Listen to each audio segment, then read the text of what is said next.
Olá, pessoas queridas.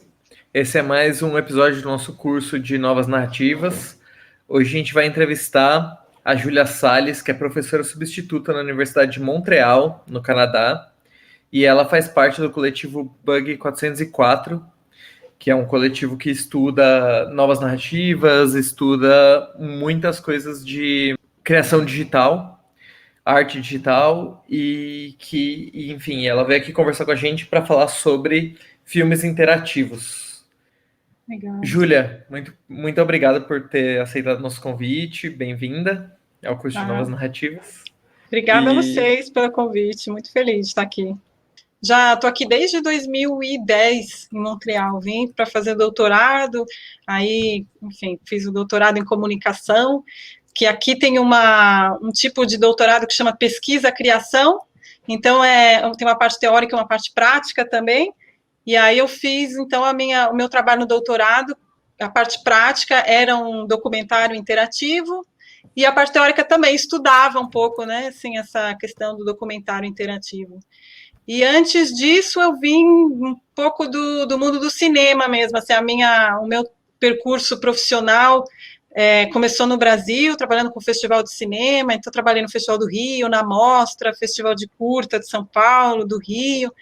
Aí depois eu fui para a França e fazer universidade lá e fiz minha graduação em artes plásticas e trabalhava com cinema também, então estudava à noite, trabalhava com cinema de dia, e aí trabalhava mais na área de distribuição e de exibição de filmes, e aí depois fiz o mestrado também na França, em novas mídias, na verdade o mestrado, o programa era Arte Contemporânea e Novas Mídias, e aí foi lá que eu comecei assim a ver um pouco as questões de transmídia, porque isso já tem muito tempo, né? Então, na época eu ainda estava bem no comecinho, esse campo todo, na verdade, né? Então, eu tive essa sorte aí de acompanhar as novas narrativas, assim, bem num período que, né, ainda estava bem começando mesmo, assim. Começando a se popularizar, na verdade, né? Porque, enfim, começar mesmo começa junto com o computador, né? Então, mas é isso, esse é o percurso. E agora estou assim, trabalhando muito em colaboração no Brasil, com o Bug e outros grupos de pesquisa também, e outros projetos também, como agora essa possibilidade de trabalhar virtual está bem mais normalizada. Então, aí também, vários projetos assim de novas narrativas que eu estou envolvida de alguma forma no Brasil também. Então, faço muito essa ponte entre Montreal, aí no Brasil, tanto com São Paulo, Rio de Janeiro, Vitória também, trabalho com o pessoal de Vitória. O que é que são os filmes interativos, né? Os documentários interativos e o que eles diferem dos filmes normais ou tradicionais, né? Por que a gente está falando de filmes interativos aqui? Acho que essa é a pergunta. Ah, legal. É uma pergunta super importante mesmo, assim, né? Porque a minha especialidade é um pouco mais documentário interativo, mas muita coisa na verdade, assim, a palavra-chave que eu acho para entender essas novas narrativas, esses filmes interativos ou documentários interativos, é de fato a interatividade, né? Então, que é essa possibilidade do público se relacionar com a obra de uma maneira que vai e volta, né? Então, não é só o público que recebe, mas o público age também, né, nos filmes ou nos documentários, e esse documentário responde de alguma forma, né? Eu acho que isso que é a questão chave para a gente olhar essas novas narrativas, essa noção de interatividade, né? E essa é uma noção, assim, que é muito rica, né? Ela tem campos inteiros que olham para essa noção, tanto na informática quanto do ponto de vista mais da comunicação, do audiovisual, né? Então tem várias definições assim, né? Isso é uma coisa muito comum também quando a gente faz uma pergunta, né, de definição para alguém da academia, essa é uma resposta muito comum, né? Tem várias definições, é um campo, né? São muitos campos que olham para essa noção, e de fato com interatividade também é o caso, né? Mas aí acho que um exercício legal de fazer assim, é olhar para essas várias definições e tentar achar um pouco o que é comum, né? O que tem de comum em todos esses olhares para a interatividade. E aí tem alguns autores assim que eu trabalho muito e que eu acho que são alguns exemplos, assim, de definições interessantes. Então, tem, por exemplo, a Marie-Laure Ryan, que ela fala que a interatividade é a capacidade de um dispositivo digital de se ajustar em função de uma informação que foi dada pelo usuário. Quer dizer, então, o usuário, né, o interator, a gente pode chamar de vários nomes também, o público, né, ele coloca uma informação, ele faz uma ação para o dispositivo digital, que é onde está o conteúdo audiovisual, né, e esse dispositivo, ele reage de alguma forma, né, ele se ajusta, ele se modifica, então tem esses dois lados aí, né, uma relação mesmo que se cria entre o público e o filme, e o conteúdo audiovisual, né. E, então, aí eu acho que assim, só dessa definição aí, né, que parece bem simples mesmo, bem básica, a gente já começa a ver alguns elementos que são importantes, assim, né, que é, por exemplo, essa questão de que passa por um dispositivo digital, por um sistema informático, né, então é um tipo de interatividade que a gente está falando, que ela passa por um computador, por um aplicativo, algum sistema digital, né, e a outra coisa é que ela se faz também nessa relação, né, ela cria uma relação nos dois sentidos, entre o público e a obra, né, que a ação ela vai de um lado e ela volta também, né. E aí, só para trazer também uma orientação, uma definição que eu acho interessante de um pesquisador aqui de Montreal, ele fala: a interatividade é uma relação entre o participante e o conteúdo audiovisual, estabelecida em um dispositivo digital, através de uma interface proposta pelo autor ou pelo criador, que permite o controle e o acesso aos conteúdos. Aí já tem alguns elementos a mais, né, essa questão da interface, então, quer dizer, tem uma interface, né, sempre que está fazendo onde acontece essa interatividade, tem uma ideia de um acesso e de um controle ao conteúdo que a interatividade permite, né. Então, acho que esses são alguns elementos básicos, assim, para a gente entender interatividade. E acho que uma coisa que é importante também é entender que essa interatividade ela pode se dar de várias formas, né? Ela é múltipla, na verdade. Tem vários tipos, vários modos de interatividade. E, enfim, depois a gente pode até falar um pouco mais específico quais são esses modos, assim, mas também é legal de ter essa noção que não é uma coisa única, né? Tem vários tipos de narrativas, né? Um universo mesmo de formas, de suportes, de canais.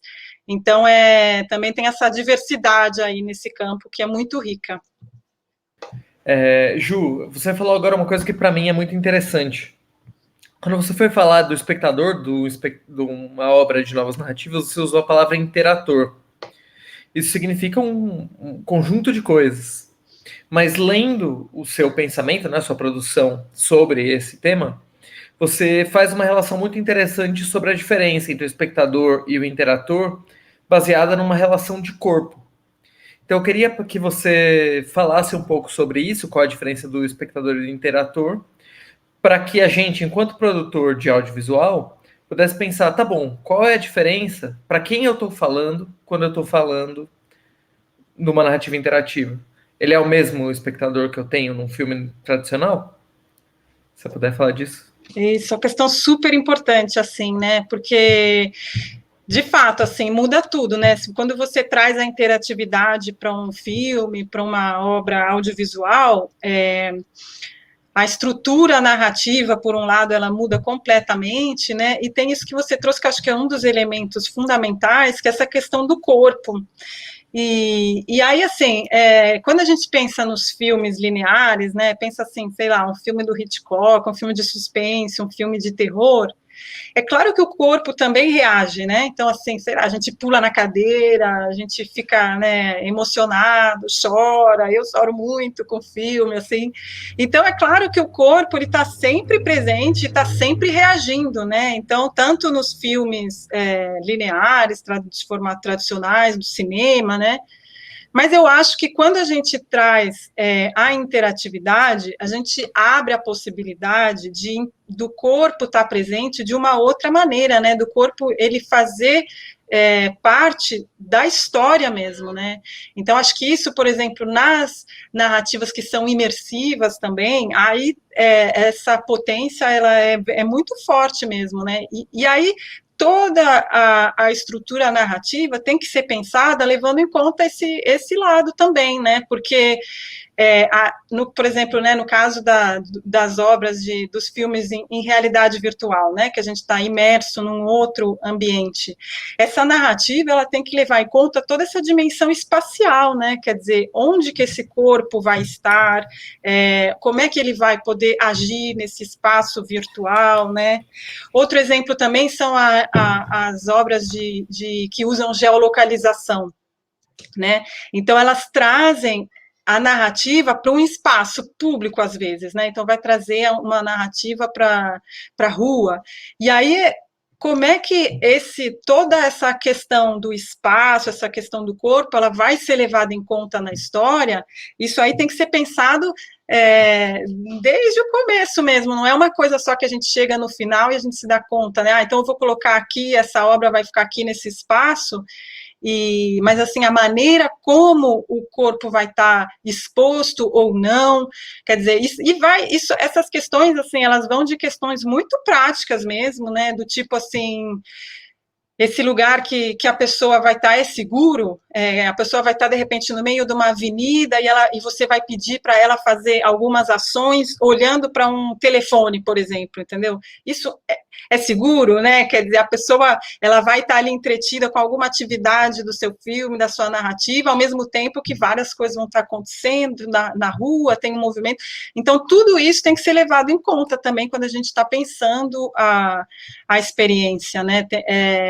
Ela tem, assim, a gente tem que pensar nesse corpo no espaço e como esse corpo vai estar agindo no espaço, né? Então, acho que isso é uma questão, assim, que é muito importante, né?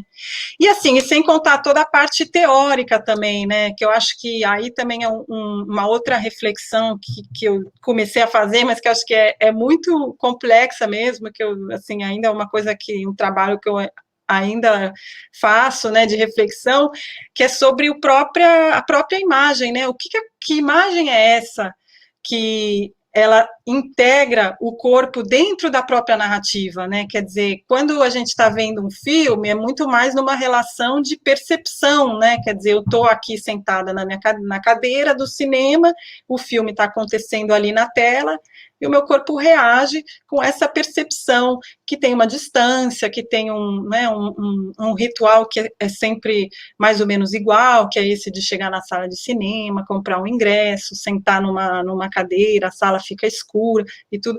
E aí, de repente, quando eu tiro a obra sai desse contexto, e aí todo o design de experiência da obra, ele é outro, quer dizer, não é igual no cinema, que a gente já está acostumado a sempre, né, o corpo já vai quase que sozinho, assim, né, já sabe o que tem que fazer ali em cada momento daquela experiência, né, mas aí quando a gente pensa, por exemplo, numa instalação imersiva num museu, aí são outros dispositivos, né, que muitas vezes o corpo ainda não está tão habituado, né, então aí assim, a gente tem que ter todo esse cuidado, né, de acompanhar o público, acompanhar os interatores, e pensar nessa dimensão espacial toda aí, né, porque ela faz parte da experiência de uma maneira, quer dizer, tem o potencial, né, não é sempre, às vezes tem narrativas interativas que vão estar trabalhando muito na dimensão da percepção também, e vão estar fazendo apelo muito menos a ações corporais e a integrar o corpo, a dimensão física na obra, mas tem um potencial aí muito grande para isso, né, então aí eu acho que quando é o caso, isso tem que ser pensado e tem que ser trabalhado desde o começo, assim, né, desde o começo da experiência mesmo, assim, como é que essa pessoa vai chegar no espaço, qual que vai ser o percurso dela todo até chegar na obra em si, ou na narrativa, né, e nessa narrativa, como é que vai estar o corpo, quais são as ações, o que tem que fazer, enfim, o contexto, a exposição, os dispositivos, a acessibilidade, então, esses dispositivos são acessíveis ou não, até por questões assim, é fácil de operar, não é fácil de operar, vai ter um acompanhamento aí para poder operar os equipamentos que precisar manipular. Enfim, são muitas outras questões que começam a fazer parte desse tipo de narrativa, e que, né, quando a gente pensa em relação ao cinema, são questões que a gente não tinha que se colocar, na verdade, né, porque o design de experiência de um filme, ele é muito parecido, é muito similar sempre, né, enfim, a relação com o corpo, ela é, né, sempre muito nessa dimensão de percepção, né, então acho que isso é uma transformação muito grande também entre essa imagem, esse tipo de relação com a imagem que a gente tem no cinema e que a gente passa a ter depois com as novas narrativas, né? Ju, a gente está aqui falando muito sobre interação. Mas o que significa interação? Tem mais de um modo de interação? E se tiver, que modos são esses? Edu, muito legal essa pergunta, e de fato, assim, sabe, interação, interatividade, são vários modos mesmo, né? Quando a gente pensa no nosso dia a dia mesmo, né? A gente interage o dia todo com máquinas, com computadores, com aplicativos, né? E essas interatividades, elas são de vários modos. E na narrativa acontece a mesma coisa, né? Assim, tem vários jeitos da gente interagir com os sistemas, os dispositivos digitais aí, né? Então, assim, tem várias, né, na academia, na pesquisa, tem várias classificações dos modos de interatividade, mas tem um que eu uso muito e que eu gosto, que me ajuda muito a organizar o campo, assim, e a pensar, que é a Sandra Gaudenzi, que é uma pesquisadora da Inglaterra, que trabalhou muito sobre essa questão dos documentários interativos e da interatividade em geral, e ela fala de 4 modos. E aí, assim, esses modos, como ela fala, não são exclusivos, né? Então, assim, às vezes uma obra, ela vai ter um pouco de um modo e um pouco de outro, né? Então, não quer dizer, assim, não é uma coisa muito categórica, sabe? Ai, é um ou outro modo, né? Às vezes eles se misturam e tudo. Mas, enfim, eu acho que esses 4 modos, assim, pelo menos ajudam a organizar um pouco, a gente entender um pouco melhor, né? Como é que se dá essa relação do público com a obra, com o conteúdo audiovisual, né? Então, esses 4 modos que ela fala, o primeiro, eu vou falar os 4, e aí depois eu vou retomar um pouco cada um deles com um exemplo que eu acho que ajuda, né? Então, é o hipertextual, o conversacional, o participativo e o experiencial. Ela fala desses 4 modos de interatividade nas novas narrativas, né? E aí o hipertextual é aquele que a gente encontra muito nos web doc, né, web documentários ou documentários interativos, né? E aí tem um exemplo que é fantástico, que é o Retiro Retratos, né, que o Edu conhece muito bem, e que é exatamente essa experiência de escolher os caminhos que a gente vai fazer para fazer essa experiência narrativa, né? Então a gente vai por hiperlink, né? Vai de opção, vai optando pelos caminhos, né? Pelos conteúdos que a gente vai fazer. E aí e esse é o público que faz, né? Então é um modo de interatividade que é muito nesse sentido de escolher caminhos, né? Para fazer essa experiência narrativa. O modo conversacional é um modo que eu até tenho, é o que eu mais tenho trabalhado ultimamente, e que é essa interatividade na forma de uma conversa mesmo, de um diálogo, né? E assim, tem aqui eu penso, por exemplo, a Siri, né? Aquele robozinho, chatbot da Apple, com quem a gente conversa, né? Ali é uma interatividade conversacional, por exemplo, né? E aí algumas narrativas usam esse tipo de interatividade para contar uma história. E aí tem um exemplo que eu acho muito legal também, um exemplo que foi feito no Brasil, que é de um projeto da Unicef, chama Projeto Caretas. E aí a história toda se passa no Facebook Messenger, e você, o público, né, conversa com uma personagem, que é a Fabi, E nessa conversa, essa conversa é trocando mensagens pelo Messenger, né?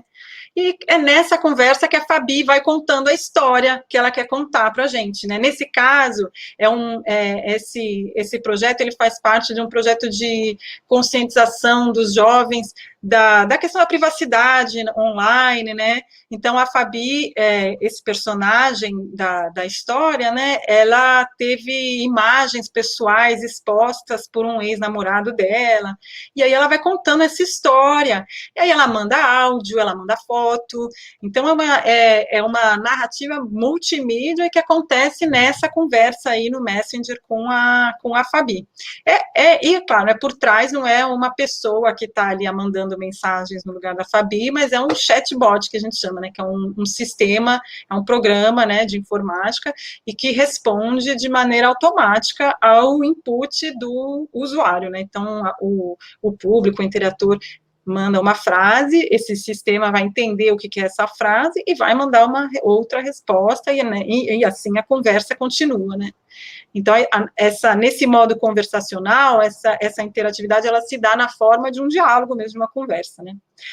O modo participativo, aí é um modo que chama o público a produzir, a contribuir com conteúdo que seja audiovisual, que seja textual, né? Então, assim, o público, muitas vezes, se for pela internet, por exemplo, manda vídeos, manda fotos, né? E contribui com a criação do conteúdo mesmo, né? Aí tem um exemplo que eu gosto muito, que chama Question Bridge, que é um webdoc americano, que fala sobre a questão de ser um homem negro nos Estados Unidos, e aí ele vai nessa dinâmica de pergunta e resposta. Então, os interatores, eles podem enviar perguntas, como eles podem gravar respostas, e aí vai se constituindo, assim, uma rede grande de perguntas e respostas que são feitas pelos próprios interatores, né? Então, esse é o modo participativo, é quando o público contribui com a própria criação de conteúdo, né? E o modo experiencial, que é quando a interatividade ela acontece usando tecnologias de geolocalização. E aí, por que isso é importante? Porque aí é um tipo de interatividade que vai acontecer, muitas vezes, ligada a um espaço específico, a um lugar específico, né? Então, assim, para dar um exemplo aqui de um projeto que eu trabalhei também, que chama SP64, que é um aplicativo que foi feito em parceria entre uma produtora de filmes, que é a Peripécia, e o Museu Memorial da Resistência, aí em São Paulo, e a ideia era disponibilizar, era trazer esse conteúdo audiovisual, textual, do Memorial da Resistência para o público de uma maneira geolocalizada. Então, assim, a ideia a gente criou um aplicativo, e aí o interator, ele instala esse aplicativo no telefone dele, e aí, quando o aplicativo fica lá aberto, e quando o interator está andando pela cidade de São Paulo e passar por algum lugar que tenha algum evento histórico ligado à ditadura naquele lugar, ele vai receber uma notificação e aí vai poder consultar então o conteúdo, o vídeo ou o texto que tiver sobre o que aconteceu ali naquele lugar onde ele se encontra. Então tem uma dimensão assim de trazer uma camada histórica para o espaço, que eu acho que é uma das possibilidades desse tipo de interatividade experiencial, né? Que assim é de situar essa experiência e trazer outras camadas dela que estão ali, né? Então que sejam camadas históricas ou camadas narrativas, assim, né? Mas aí, enfim, é uma interatividade que passa muito por uma geolocalização, né, por uma experiência que se dá num espaço determinado. Então é isso, vocês viram que são 4 modos bem diferentes de interatividade que dão resultados muito diferentes, né, tanto na relação que vai estabelecer com o interator, quanto no tipo de obra, quanto no tipo de dispositivo que vai ser usado para distribuição, para difusão. Então também é um outro elemento aí que eu acho que mostra toda a riqueza e a diversidade desse campo aí das novas narrativas, né? querendo ou não, toda obra de arte narrativa, ela busca alguém que vai consumi-la, né? Ela não é uma arte que está perdida ali no experimentalismo ou alguma coisa do tipo que não vai ser consumida por ninguém.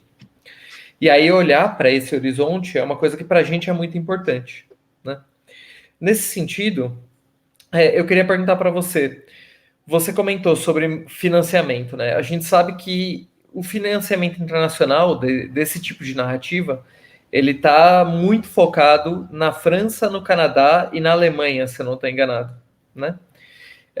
Tem outros financiadores? Existe financiamento desse tipo no Brasil? Então, essa é uma pergunta. O Brasil está num momento difícil, né? Assim, eu vou falar que já teve, né? Por exemplo, mesmo trabalhei num filme em realidade virtual que era de um edital da SP Cine junto com o Fundo de Mídias do Canadá. Então, era super legal também, porque aí tem uma compartilhamento aí de recursos e de expertises, né? Que é muito interessante.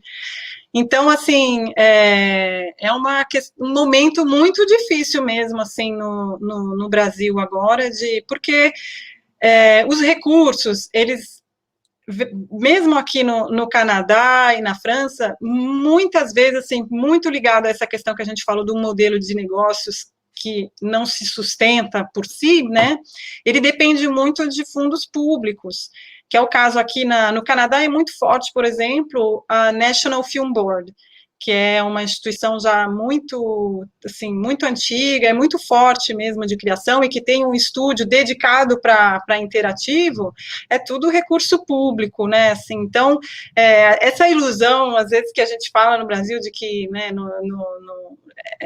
nos países neoliberais, capitalistas, o Estado não é presente, não é muito verdade, não, assim, aqui no Canadá, por exemplo, é muito forte, assim, o incentivo que tem na área do audiovisual e principalmente nessa área de novas mídias. Eu acho que tem muito a ver também com o ecossistema aqui do Canadá, porque tem uma indústria muito forte de videogame, tem uma indústria muito forte de efeitos visuais, assim, então muitos filmes americanos vêm para pós-produção aqui no Canadá, muitos aqui em Montreal mesmo, onde eu estou. Então, essas técnicas assim que vêm desses campos aí, né, tanto do game quanto da pós-produção, elas nas novas narrativas são muito importantes, né? Então acaba que cria assim um ecossistema favorável e com incentivo público, né?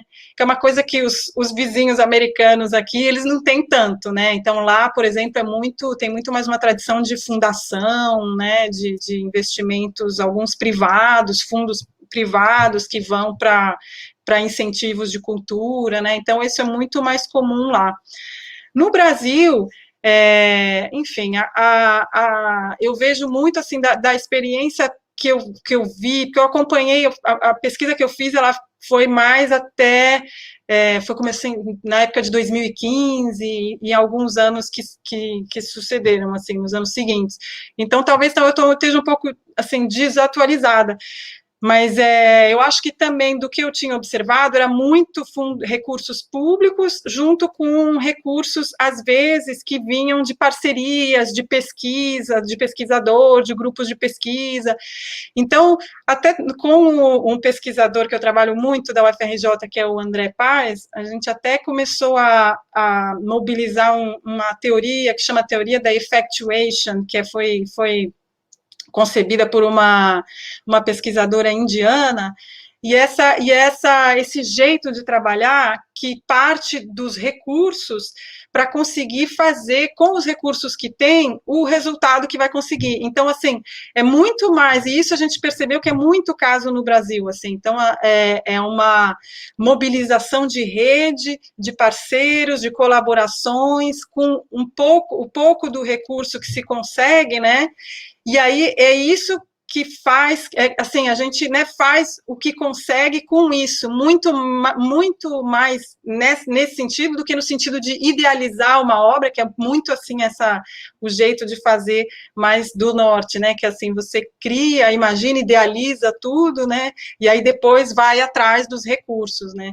Então, essa lógica de funcionar a partir dos recursos que que a gente tem, e aí quando a gente fala em recursos, nessa pensamento aí da effectuation, é tanto recursos financeiros, mas é também recursos técnicos, recursos humanos, habilidades, todos os parceiros, a rede de parceiros que a gente consegue mobilizar, né?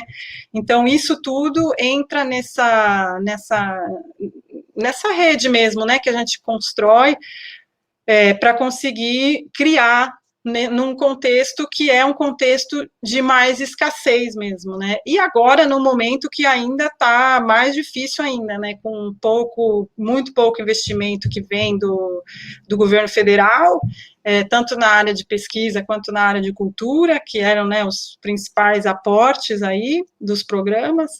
Então, tá mais, acho que assim, a impressão que eu tenho agora, mas aí, como eu disse, né, talvez eu também esteja um pouco desatualizada, mas a impressão que eu tenho agora é que outra lógica aí de ecossistema que está se organizando, que não passa tanto por esses recursos federais que, né, que atualmente tá difícil, né? Enfim, sem falar também na questão da pandemia, né? Mas aí também é outra, porque aí isso teve uma influência muito grande, né, no modo de trabalhar recentemente aí, né? Mas enfim, aí é outra questão que não tem tanto a ver assim com o financiamento, mas que acaba afetando muito também o modo de produção, né? Que também é outra situação que todo mundo aí globalmente teve que se adaptar também, né? Então por hoje é isso e até o próximo episódio do curso de Novas Narrativas.